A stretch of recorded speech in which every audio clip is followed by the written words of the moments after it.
প্রিয় ভাই বোনেরা, কড়াইলবাসীতে আপনারা যারা বসবাস করেন, আপনাদেরও সন্তান আছে, আমারও সন্তান আছে। আমাদের ভবিষ্যৎ হচ্ছে আমাদের আজকের সন্তানেরা, প্রত্যেকটি মানুষের ভবিষ্যৎ।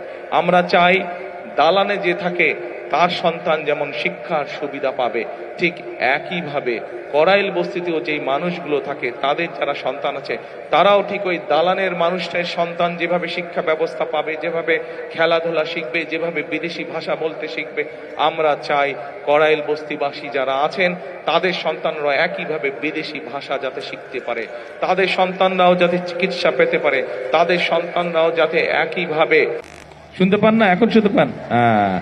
ওই যে বড় দালানগুলোতে যেই মানুষগুলো থাকে তাদের সন্তানেরা যেরকম লেখাপড়ার সুবিধা পায়, আমরা চাই কড়াইলবাসীতে যেই মানুষগুলো থাকে, কড়াইলে যে মানুষগুলো থাকেন, আপনারা এইখানকার কড়াইলবাসী যারা আছেন, আপনাদের সন্তানেরাও একইভাবে যাতে লেখাপড়ার সুযোগ পায়, একইভাবে যাতে খেলাধুলার সুযোগ পায়, একইভাবে যাতে চিকিৎসার সুযোগ পায়। আল্লাহ যদি রহম করেন আমরা সেই ব্যবস্থা আপনাদের জন্য গ্রহণ করতে চাই।